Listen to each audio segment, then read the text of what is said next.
Okay, in this part we want to try and find another way to write down the total energy stored in a capacitor other than the three ways that we've found so far. So we're going to make use of the fact that the potential difference between the plates of a parallel plate capacitor is the electric field times distance. This is something we've proved many times before. And also the capacitance of a parallel plate capacitor is epsilon naught A over D, where A is the area and D is the distance between the two plates. These two things we know from before. If we take this formula for the total energy and replace the capacitance by epsilon naught A over D, and we replace the potential difference by electric field times distance, when you square and you simplify this expression, you'll get this result: a half epsilon naught E squared times A times D. Now, what's the area times the distance equal to?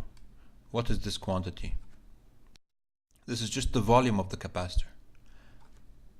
It turns out that the total energy stored in the capacitor is equal to the electric field squared times a constant times the volume of the capacitor.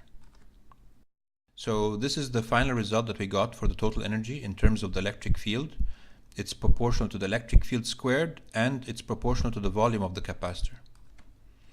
We can define something called energy per unit volume.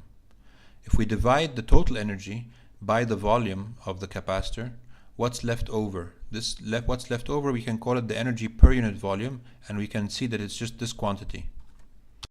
So half epsilon naught E squared gives you how much energy there is per unit volume stored in this region of space. So we can think this way, that the energy is stored in the electric field. So any region of space that has an electric field, basically you can say that it has some energy stored in it. And this is the amount of energy per unit volume.